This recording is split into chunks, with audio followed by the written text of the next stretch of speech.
Yo, it's Big Fan Breezy with the Brooklyn Nets vlog. Y'all already know what's up. Y'all know what I do. Y'all know who I am. Nets fans is the best fans. I'm gonna get right to it. We play the Cavaliers later today. Hopefully, we got the backcourt of our future. They got a real tough matchup tonight. I could have put precap in the title, my fault. They got a matchup tonight versus Harden and Donovan Mitchell. Tough. Probably two of the toughest guards in the East. Probably the best backcourt in the East. So I want to see how they measure up.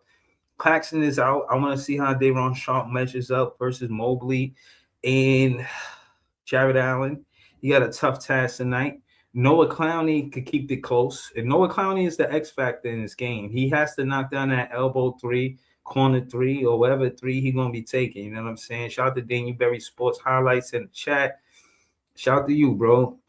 Y'all see the title of the show. I really do want this to be the Nets backcourt of the future. Do not want to see the Nets go into the draft trying to get Peterson. AJ Dybantsa a little different because he a 2-3 to me. I seen a lineup with him as a 4 on Twitter. I wasn't feeling that. I think he a 2-3. I wouldn't put him at the 4. I think it's a disadvantage for him at the 4. I do want to see him stay at the 3.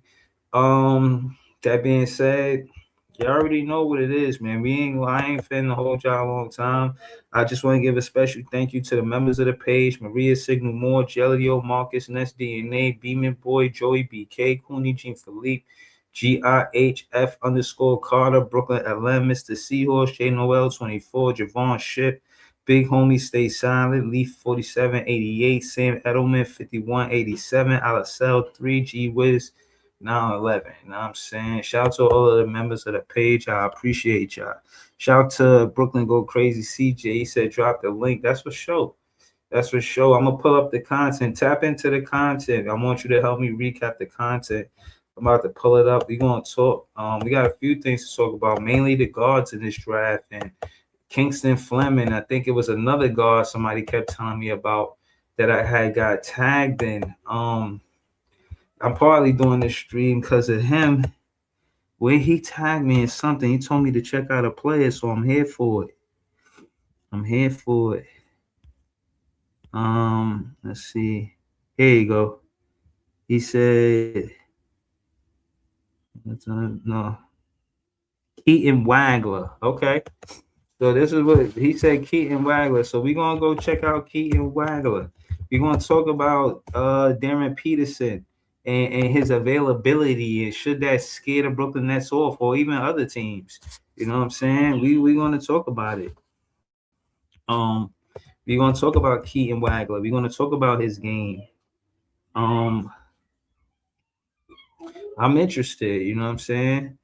Let's see what goes on because my thing is we don't know what pick we're gonna get. So, like Ice would do, or Brooklyn LM, and all of the content creators, Python, you know what I'm saying? All of these different content creators that will pull up and talk to us about the guards, all the different players in the draft. That's what we here for, you know what I'm saying? So I just wanted to do my due diligence real quick, you know what I'm saying? And yeah, we're gonna get to it, you know what I mean? The first person up we're gonna talk about is Keaton Wagler. Let's talk about it. Let's see. I got you, Brooklyn CJ. The link in the chat right there. Let's see. All right, let's see. Wagler. Yo, what up, CJ? What up, Breezy? Man, if I can't stand on too long, that's because I'm finna go somewhere. I want to come up here real quick and talk about Keenan Wagler. That's one of my second favorite players in the draft. All right, tell us why. Tell us who Keaton Wagler is. I'm glad you. I like, bro. Keaton Wagler, he create advantage. He get downhill. He got a midi. He take fade. He a 6'6" guard. How everybody say they want taller guard. He a 6'6" guard. He a 2 guard, not a 1 guard. And that's why they want Keaton Fleming, because Keaton Fleming is a guard. Like, he's a guard. Like, I ain't want him coming over here messing up what Nolan Traore got going on. I want him coming over here because he's not a 2 guard. If we was to draft another guard, I would want somebody like King Wagler, because he is a 6'6" guard that could get down here, could break defense apart, and could give defense heyday, and he could shoot the 3. His 3 is crazy. And you know what the guys come to? It's Shea. But his downhill, if you look at his, if you watch his highlight on Breeze, I swear to you, he get downhill like Shea. That shit just like Shea. And they got a comparison to him to Shea. What about the midi? Do he get to the midi? Yeah, he get to the midi. He got the midi. Okay. Like a ball And he more got the already. layup. Huh? I sound like him more and more already. So okay, if it was so you saying that as far as picks, we would be more solidified and Nolan being the point guard, so we wouldn't go after Kingston Fleming. We would go after Keaton Wagner before Kingston Fleming because we would need more help at the two guard position than the point guard. Is that that's what you're saying? Yeah, I don't feel like we need a 2 guard than a point guard. Like, why But you we feel like need we Keaton need Fleming? more a two guard or a point guard? Where you think we more solid at? How you look at the backcourt? If you want to build a big three, how Dylan was talking about, you choose King Wagler. I would like our big three with King Wagler than Darryn Acuff because Darryn Acuff is 6'4". You don't want a 6'4" Nolan Traore and a 6'4" Acuff. I mean, not Darryn Acuff. I mean, keep Slim in your backcourt. You don't want that, Breeze. Okay. All right. So my thing is also, bro, the thing about the point guard, like you think you want to move Nolan to the bench if we was to get Kingston Fleming, or you don't want Kingston Fleming at all? I mean, because I'm I talking don't. I about the don't. I want backcourt, him they at made all. it seem like we're not going to be solidified to get the 1 through 4, which is a fair conversation. It's But fair I to want to say say we this don't though. know if we 1 through 4. I get it. I want to say this though, Breezy. Kingston Fleming is going 5th. So the Sacramento Kings got the worst team overall. The Sacramento Kings will get Kingston Fleming. He going 5th. They and if they was to draft him, this trade fucking Nolan. This go ahead and get him off the team. I mean, you just wasting his time, bro. Just being, bro. Word. I don't want to trade Nolan. I don't want to have him here the whole rookie year. They put him in a situation where we draft another point guard. Like, yeah, that's what I'm saying. Diego and him and Drake Powell. I don't want to get another guard. I want a big. But we here. Let's talk about it. You feel what I'm saying? But I was like, bro, I would take Markel or them 2 guards. Like Markel, they like 2 guards. I'm only taking 2 guards. King Wilder is a 2 guard. So you talk because all right. So what we talking about? We talking about Keaton Wagner. We talking about Mikael Brown. That's what you talking about, Mikael Brown. Yeah. I'm saying like they 2 guards. I would take them over Keaton Fleming. Okay, so Mikael Brown and Keaton Wagner, both of them are shooting guards. They 2 guards. They combo guards. Yeah, they combo guards. Okay, and Kingston Fleming is more of a point guard, true point guard. Yeah, but don't like they like 2 guards. I'm on the podcast. Okay. Yeah, they like Markel them like he's a 2 guard. King Wilder is a 2 guard. That's why I said I want to take Keaton Fleming. They like he like a point guard. That's why I won't take him. I don't know why it came out that report. All right. We're gonna get into some more content. Bruce, you here? Yeah. I'm right here. You can hear me? I'm right here. I'm here. Yo, chat. Can y'all hear me? Breathe. Yeah. I'm right here. Breathe. Yo, I'm right here. Can y'all hear me? CJ, I'm right here. I'm here. I'm not on mute. I'm good. All right, so look. Darius Acuff Jr. tonight. Who is that? Who is dude? I don't even know who dude is. Word. Yeah, that Darius Acuff. That's Darius Acuff. He nice? He nice like that? Yeah, but he 6'1". I ain't want no small ass guard in my backcourt. All right, so we ain't even gonna trip on that. All right, so let's listen to all of this about all of these content creators talk about AJ Peterson and Dybantsa, and let's give our takes on it. We're gonna listen to it first, and then we're gonna recap it. I actually think he has best player in the world potential. There are 2 differences that actually caused me to lean, again, ever so slightly, towards Dybantsa, even though I think both of these guys are stars. One, Darryn Peterson is an elite athlete, but he's not a world-beating athlete like Anthony Edwards. And then secondly, for being a lanky forward, we've seen lanky forwards like Paul George and Kevin Durant in the past have an issue getting to the basket. There is a power and a relentlessness to AJ Dybantsa's attack of the basket that I think will serve him really well in his career and help him avoid some of the issues that the lankier forwards have had. I actually look at Dybantsa as kind of a sort of hybrid between that KD, Paul George, big forward jump shooting archetype and like that Giannis, Zion, LeBron style big athletic basket attacker. AJ Dybantsa attacks the rim like crazy. What essentially drove me to take Dybantsa's side ever so slightly is I think he's going to have a really high floor. He's going to impact the game a ton as an athlete, possession to possession, because he pressures the rim so much. because he can rebound. If he adds the defensive end and kind of puts all of those things together, he has a better natural feel for playmaking than Darryn Peterson. If he can add the jump shot and the defensive end to it, I actually think he has best player in the world potential. All right, so how you feel about it? Because my thing is, listen, the whole thing with AJ Dybantsa is, I think I question his willingness to win. He seemed like somebody that's going to come in and is just kind of influenced by somebody like James Harden, which is a good thing, play to play. I don't know if y'all heard, but James Harden came out. He was like, ain't no loyalty. You know what I'm saying? You got to make sure you take care of yourself, yada, yada, whoop-de-whoop. And I'm saying Darryn Peterson, he seemed like somebody that, like, he subbed himself. Darryn Peterson subbed himself out the other day, I heard. Like, he just subbed himself.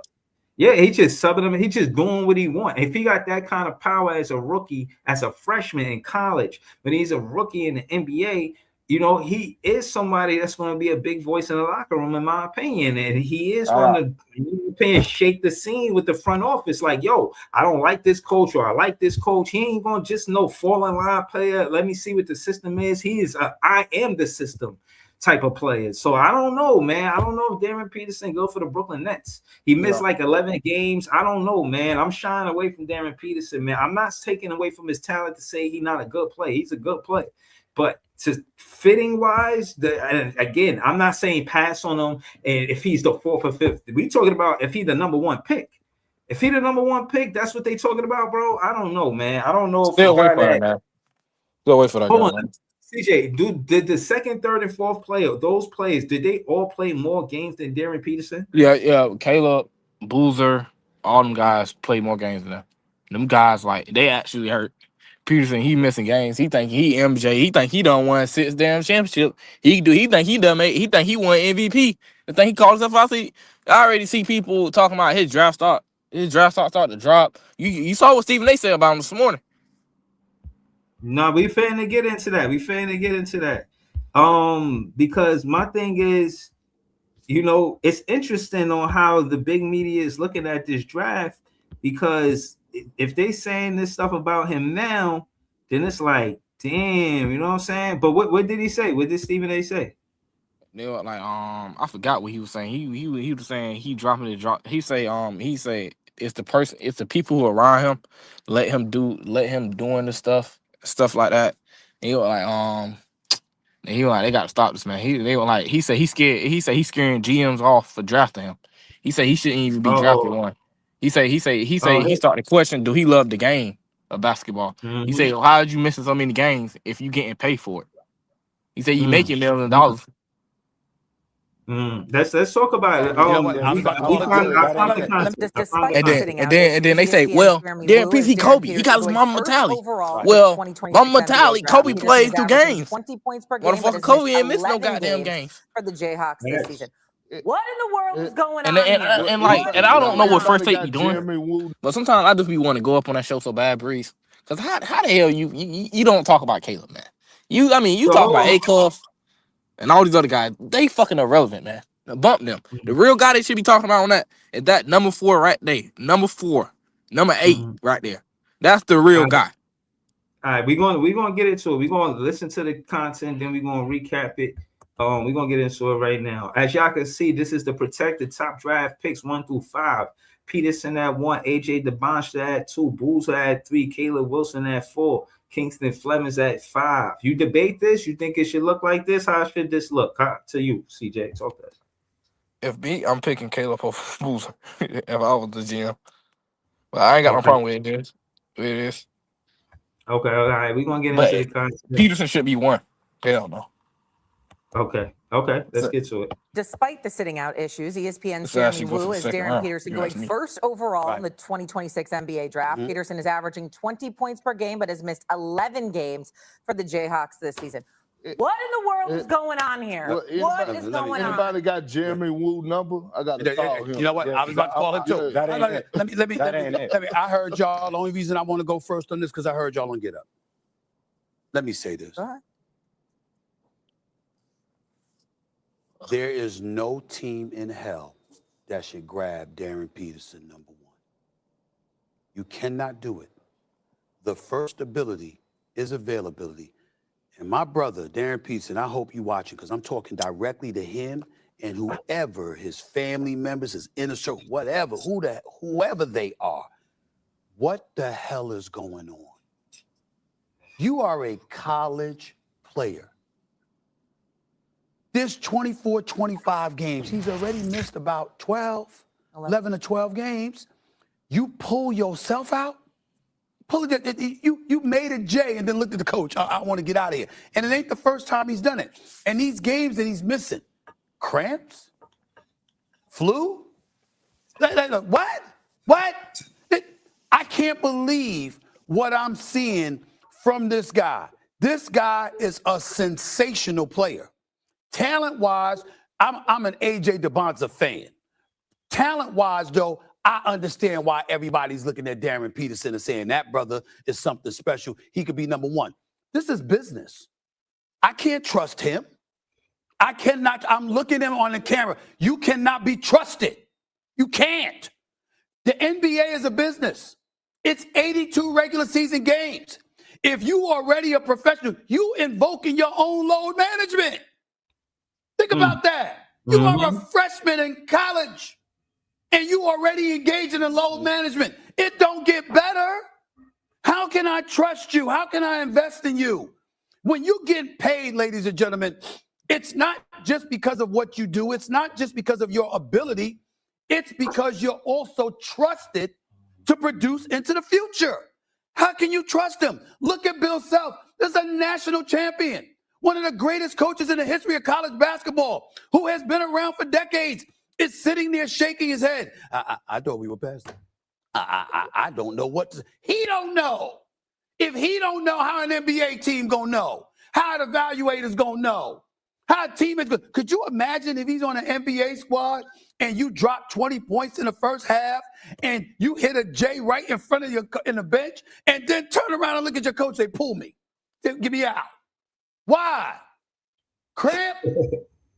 And this ain't the first time. I'm gonna tell you, it's a problem. He can't listen. Boy's talent is big time. I wish him nothing but the best. I ain't rooting against him. I'm saying, damn, this is some flagrantly obvious stuff that's going on where there's a dereliction of duty, a lack of commitment, something. It ain't just health. They talking about you ain't taking care of yourself. talking about Stephen A. Trump. Cramps can you have? Yo, listen. This is what I was saying. And before I seen this content, I was saying this.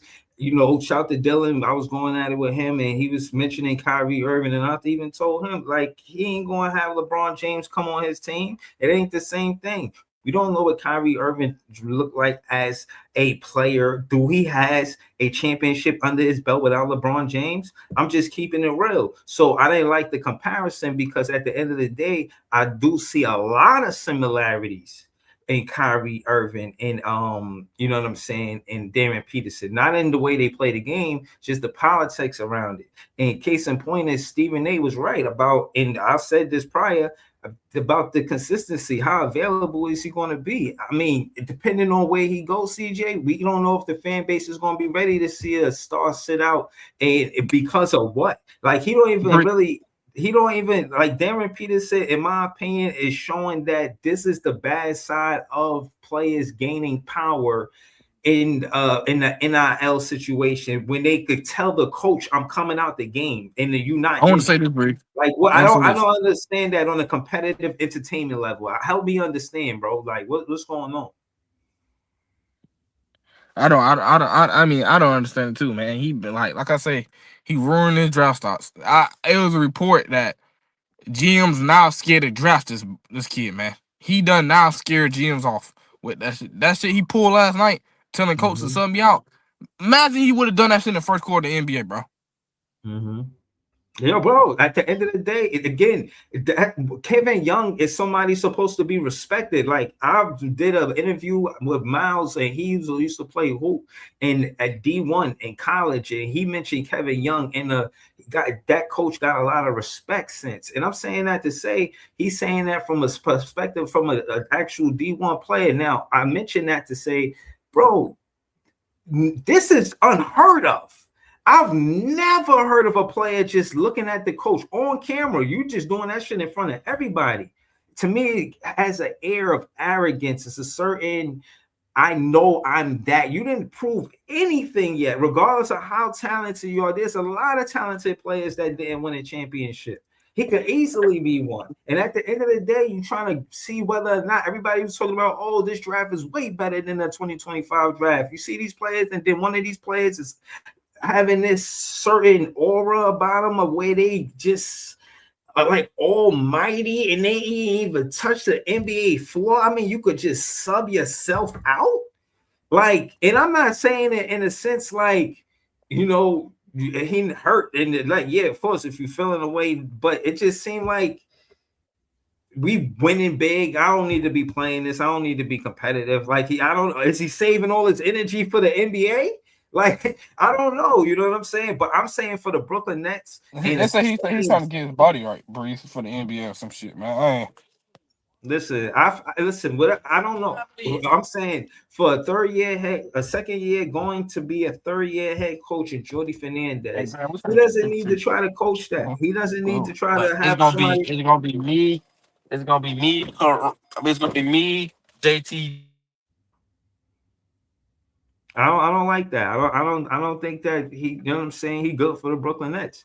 I still think that the Brooklyn Nets should go after Caleb Wilson. There's something I like about Caleb Wilson, but again, I don't want to be long-winded because there's more content we're gonna get to. You know what I'm saying? We're gonna also see what's going on with these guys. See how they feel about Darryn Peterson. Let's just put up the timeline of events here. Okay. So for people that are not locked in on college hoops, they think this could be an all-time draft. I don't even know what the fuck. So this is 7 games early with I'm not no gonna tell our doubt team about to stay hamstring with injury, but some big games. Misses the game against Duke at Madison Square Garden. Misses their tournament in Vegas. Then he misses a couple of nondescript games with cramps. Then comes out of the end of the UCF game. Then their rivalry game against K-State. Then leaves early, doesn't play the second half against BYU. That's meaningful because Dybantsa is probably his number one competitor for the number one pick. Then straight up doesn't play against Arizona, number one team in the country. And then what happened last night. And so obviously you guys as athletes, I want your perspective on it, but I sometimes like to think of myself as a bit of a crisis PR rep for when these types of things happen. He's getting terrible advice. Like, he's getting terrible guidance here. You think somebody's telling him to do this? So he is repped by, I looked it up, he's repped by a big-time agent. These are college basketball. He's making millions of dollars to play basketball. Like, he has an agent who reps NBA people at a big agency, right? The only reason that I think he's getting bad counseling here is he is not explaining what is going on. And if there is a reasonable medical explanation. So where did the cramps come from? That's what I'm saying. Right. Why do you keep getting cramps? Is there a medical condition?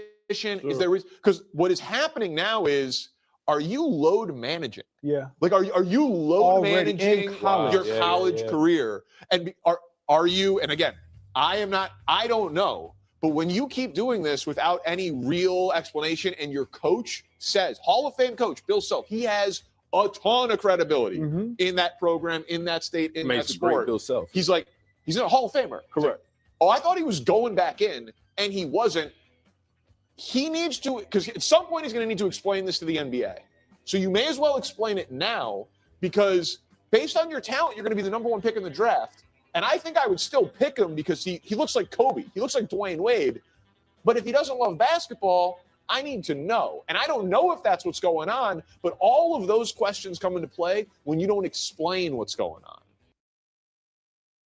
Yeah, man, more the same. Again, man, like I said, nobody's going to take anything away from his talent, but that talent meets talent in the NBA.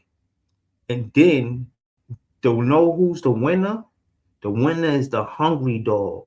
You get two dogs and they meet. And both of these dogs is just as talented as the other dog. But imagine you got a dog that got, talent, fighting skills, and whatever the case. And then you get, or you just players. So I don't get in trouble with no bullshit. You know how things are, respectfully. I want to be sensitive to everybody. But yeah, I know y'all know what I mean. I'm talking about on a metaphorically, competitively. You're not letting you off the hook. I'm talking about competitively, metaphorically. And if both players are talented, then it's about hunger, who wanted more,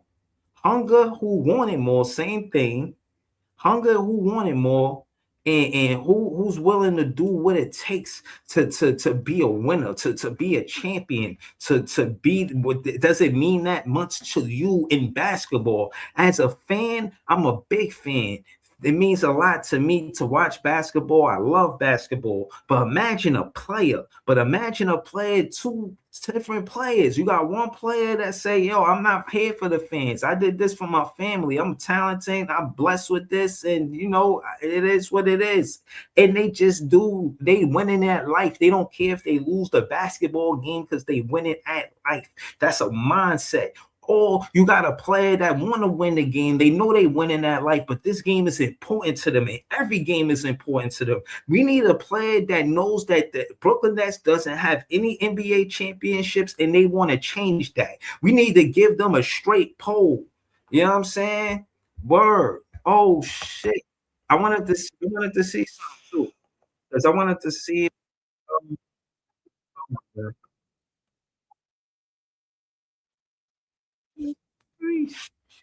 All right, cool. Hold on.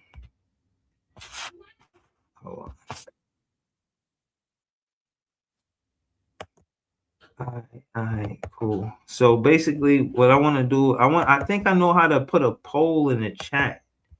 I think I learned how to do it. Let me see if I could do it. If I could do it, it's gonna be lit. I'm about to let y'all know right now. Let me see. Repost. Let me see. Let's see. Who should we try? Who should we try? Who should the Nets draft? Who should the Nets draft? Nets draft. Who should the Nets draft? I'm gonna put Caleb Wilson.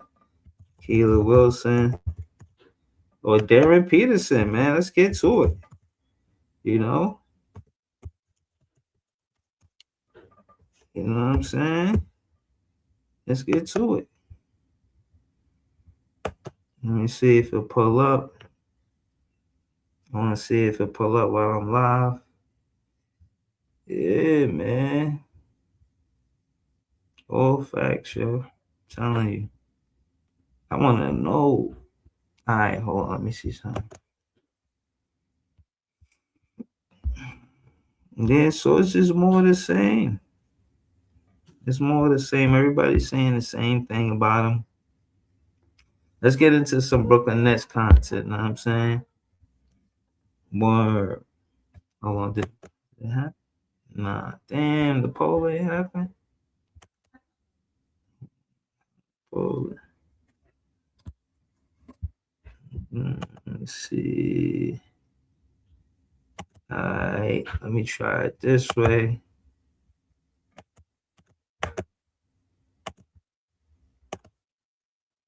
Let me see. There you go.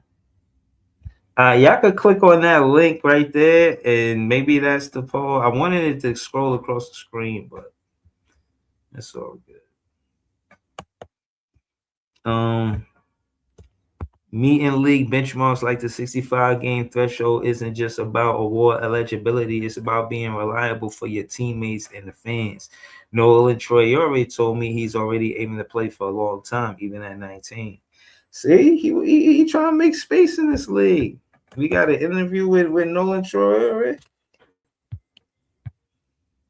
We got an interview. Where that?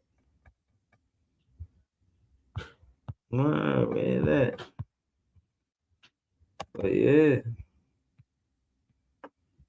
Oh, it ain't no interview. It's just that. Is it an interview? Let's see. Okay. It is an interview. February 18th. Okay. Let me see if I can find a quote. I think we got some. We cooking. We got some Nets content. What you mean?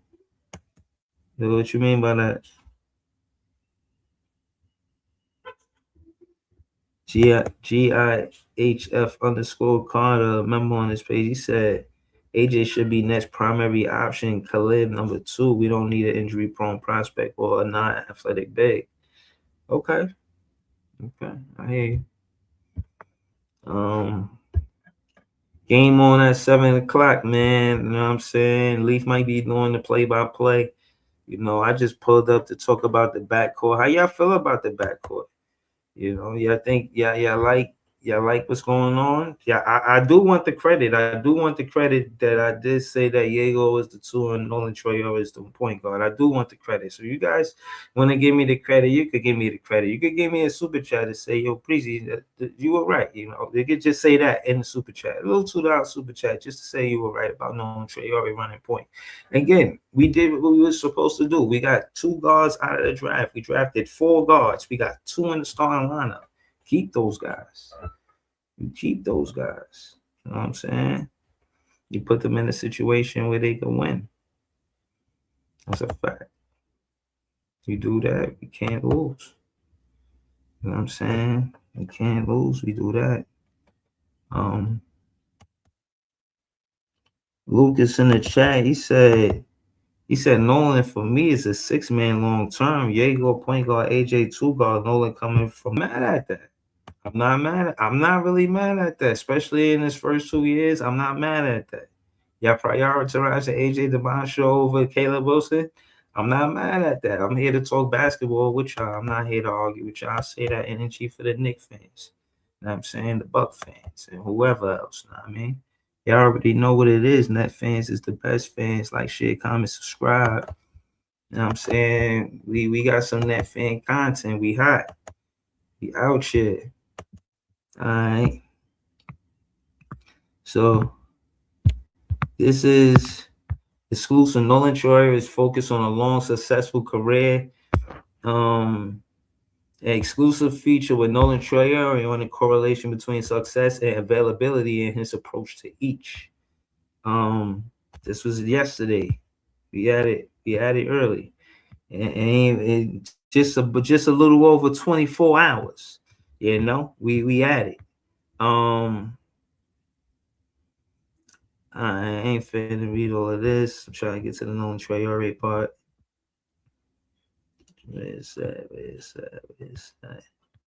There you go. Nolan Traore, the 19th pick in the last year's draft, is part of the rookie crew and part of the program to reduce time loss. He's fully embracing both sides of the responsibility that comes with shaping a new age for the Nets on the court and off.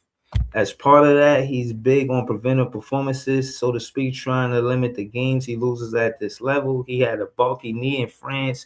Both he and the Nets don't want to see that replicated in the NBA. It's a big, if not much, publicized part of his development and how the Nets have been treating their young players. He's not alone in the praise among the Nets young players, both in Brooklyn and Long Island. Grant Nelson, yada yada. I'm trying to see what's going on. Let's see this play right here. Nolan Traore. Let's watch this. See what I'm saying? You can't trap him, bro. I was saying this. You can't trap him. Look how you break the trap. There is no trap. What trap? And you're not trapping him? Got him sleeping. Sleeping, bro. He nice. He nice. All right, it's just gonna do that. I thought it was gonna show another play. But so yeah, he fast. That speed, he NBA ready. I got him at the point guard right now though, but I can't. I'm not gonna not draft AJ Dybantsa because of the backcourt. I see what y'all saying. Put him at the coming off the bench. That'd be tough. But I don't know, man. Diego plays so much off ball. I don't really trust Diego at the point guard, to keep it real with you. I don't. I'm sorry, man. I don't trust Diego at the point guard. I need Nolan Traore at the point guard. You just gonna have two guards or something. Like, that's what I'm saying, man. Be fantasy. Let's see. Nolan named Armel as the biggest influence on his approach to longevity.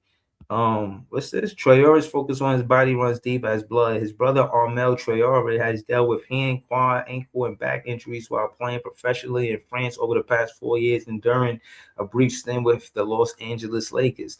Nolan named Armel as the biggest influence his approach to longevity. Having played in the NBA and faced his own battles with injuries, he has been an invaluable source of advice on what it actually takes to stay healthy at this level. Traore says, seeing his journey firsthand made me realize early on that talent alone isn't enough if you aren't available to play. Availability is the best ability. I just heard Stephen A. talking about that. That said, Traore also seen a similar level of dedication to long-term health in his new home. He mentioned he's relied heavily on Brooklyn's medical staff and noted that rather than applying a one-size-fits-all program, the Nets integrate their professional expertise with a player's personal goals to develop training and recovery plans. Traore say he appreciates that collaborative approach more than anything. He also said Brooklyn's helped him better listen to his body, which he claims is key. The most important lesson this is Nolan Traore's quote. The most important lesson I've gathered from both my brother and the staff is that you have to be your own biggest advocate when it comes to health. He said, it is about understanding my body and its limits while using every tool at my disposal to push those limits safely. Yeah, so and then there's another quote. It says, even coming from France where the game is fast, the NBA is even faster. He said, I've had to become much more proactive rather than reactive. That's, in my opinion, being more aggressive. But it's, more proactive, you being more aggressive instead of waiting for the defense to do this and that, and then react to that.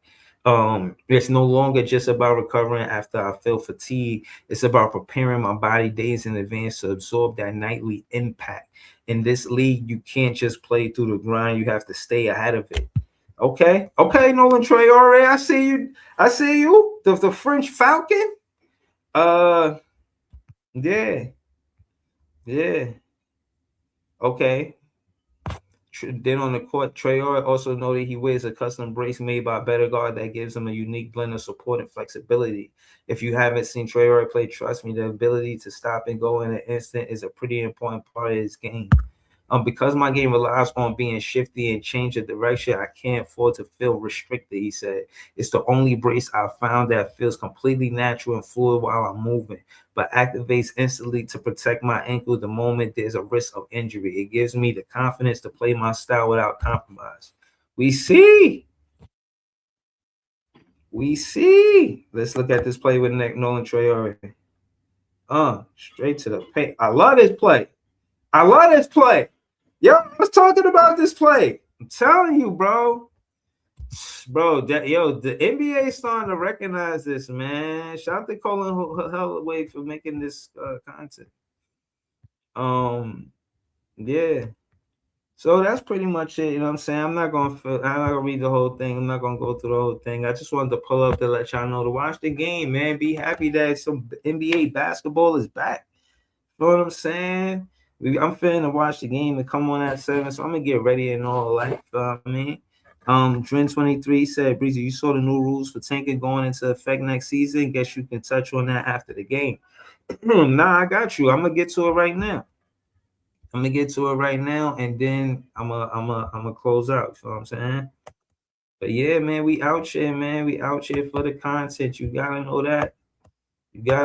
Shout out to Dren23 in the chat. He a moderator on this page.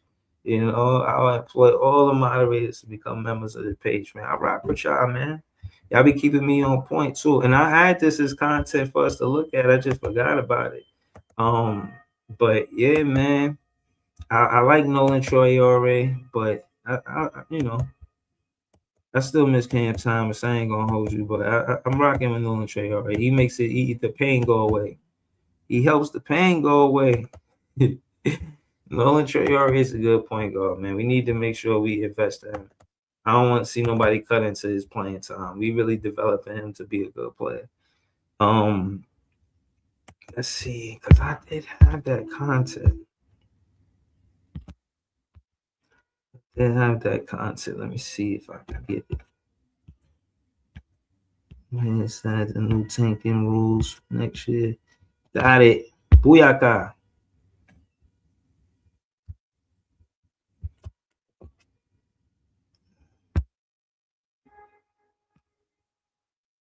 Okay, here we go. We had Trent 23 in the building. All right.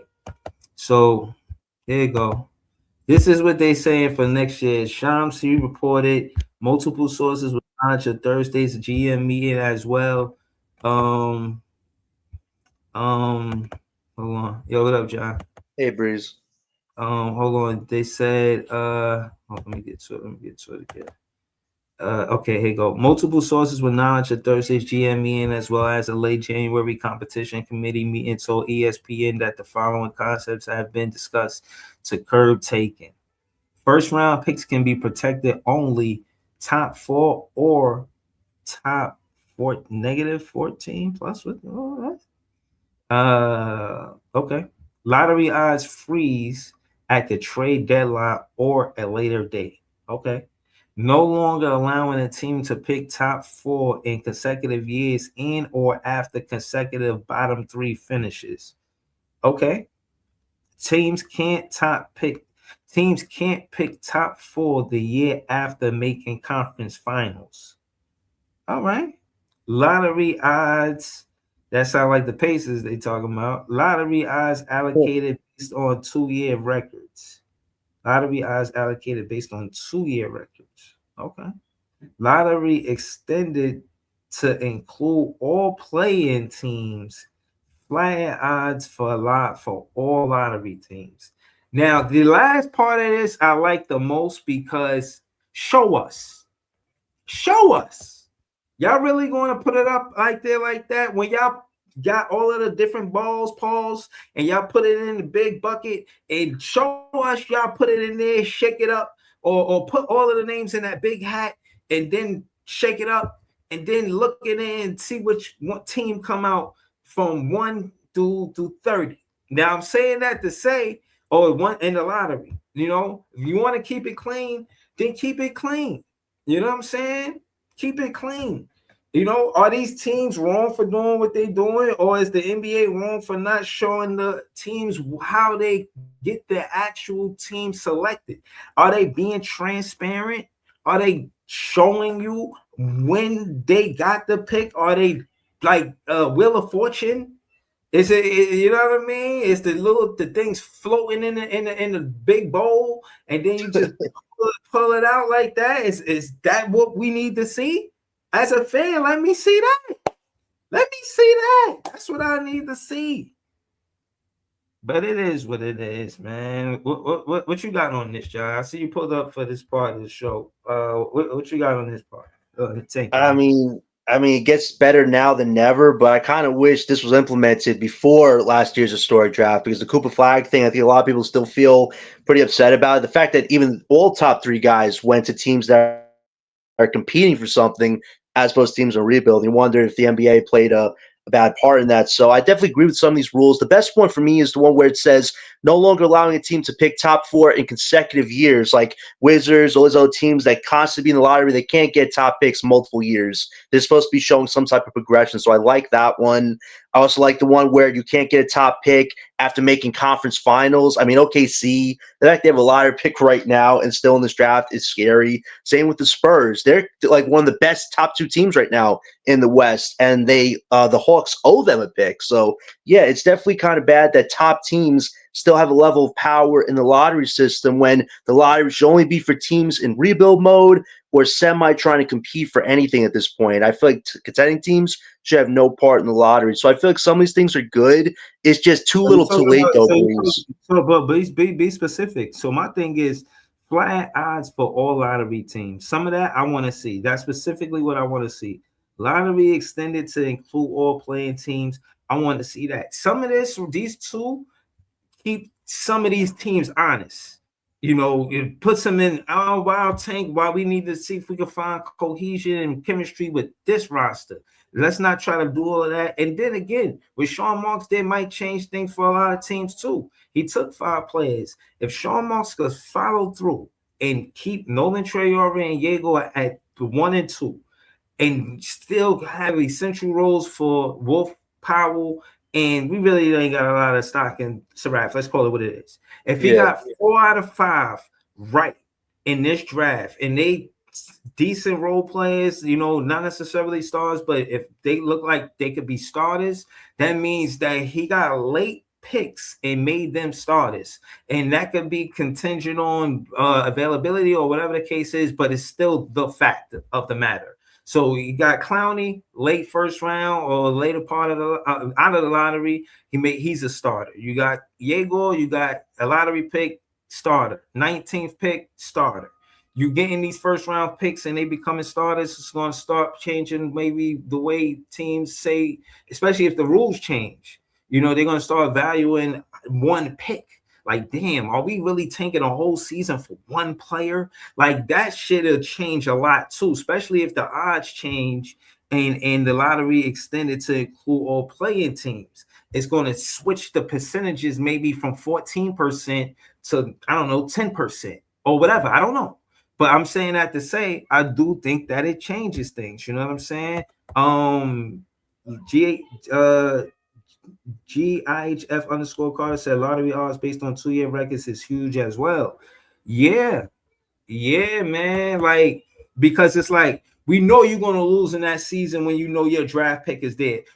But again, like I said, for the Pacers went to the conference finals. They're not going to not go. They're not going to not compete just so they can focus on the next year's draft. You feel what I'm saying? So, yeah, I think that's important too, because they basically saying the Pacers aren't supposed to be in this year's draft. We know y'all tanking. This is on y'all. And to be specific, when we read in between the lines, GIHF underscore card, everybody on the panel and chat, bro, we ain't got no specific situations where they look like they talk about the Brooklyn Nets. It ain't really us. We got rookies, so they just overlooking it like, y'all not going to win. You know what I'm saying? I got a young team. How y'all expect to be veterans and such and so on and so forth? Like, you feel what I'm saying? So when look, like there's nothing there. No longer allowing a team to pick top 4 in consecutive years. We didn't get a top 4 pick, so they're not talking about us. They said, or after consecutive bottom 3 finishes. We didn't get bottom 3 finish, so they're not talking about us. That's 1, 2. They're not talking about us. That's 1, 2, 3, 4. They're not talking about us. 5, not talking about us. The first round picks can be protected only top 4 or top 14. That's not talking about us, the Brooklyn Nets. Teams can't pick top 4 at the year after making conference finals. That's talking about the Pacers. It is what it is. Lottery odds allocated based on 2-year. None of this is talking about the Brooklyn Nets. And I want to say that to say that's a good thing. That's why I'm saying to fans that I might debate like Leaf, like, bro, the NBA, they got to respect the fact that all of the rules that they trying to implement, better said, and into the rules the next year to prevent tanking. None of those describe what the Brooklyn Nets are doing from last season or this season. None of this. None of their bullet points. So I'm just looking at it for what it's worth. That the Brooklyn Nets could be in a comfortable situation giving the Brooklyn Nets the top 1, 2, 3, 4 pick. Because we didn't break any of their rules. We played the game the way it's supposed to be played. And I think that we should be rewarded for it. I think they should look our way and say, you know, these guys doing things the right way. We should look their way and say, hey, thank you. Thank you for doing things the right way. You showing the other NBA franchises how you do this thing. They just fined Utah. They gave the 76ers VJ even though they violated. So there's things that the NBA overlooked that could have stepped in and said, nah, we know that was wrong. We're not going to reward you for going against the rules. But again, that's not for me to throw salt in them. I'm just saying the Brooklyn Nets ain't break no rules. We didn't rub no, you know what I mean? We didn't do nothing wrong. So I just feel like because of it, maybe I'm just biased because I'm a Brooklyn Nets fan. But at the end of the day, that's what I'm here. What are we talking about? Like I said, I just think that Nets fans are the best fans. Be optimistic about the Brooklyn Nets getting the top 4 pick. We're going to be back to recap this game, man. I'm looking to see how, the backcourt fair versus what are the best backcourt in the arguably the NBA. You know what I'm saying? But for sure, the East. You know what I'm saying? But it is what it is. Let's see. Now, on a closeout, John, just tell them where they can find you at, Brody.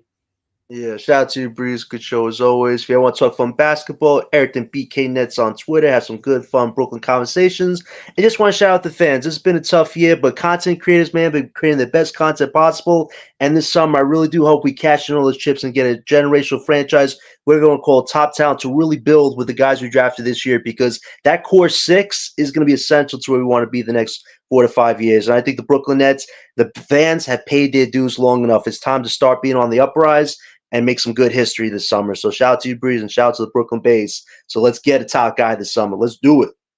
Yeah, shout out to everything Brooklyn Nets, John. Everybody in the chat. Net fans is the best fans. We're going to be back for the recap. Y'all already know what it is. Look for the way the backcourt play versus Donovan Mitchell and James Harden. Look, because they're a good 1-2 punch, and both of them could play the point guard and the 2 guard. And I know that's what we want for Wagler and Nolan Traore, but I don't really think that Nolan Traore is a 2 guard, and I don't think Wagler is a point guard. But it's going to be an interesting matchup tonight. We don't got Claxton tonight, so it's going to be Day'Ron Sharpe out there. It's going to be a tough one for Day'Ron Sharpe, you know what I'm saying? But we here for it, you know what I mean? Shout out to the Nets players. You already know what it is. We're going to be back to recap the game. I'll see y'all later, y'all. Peace.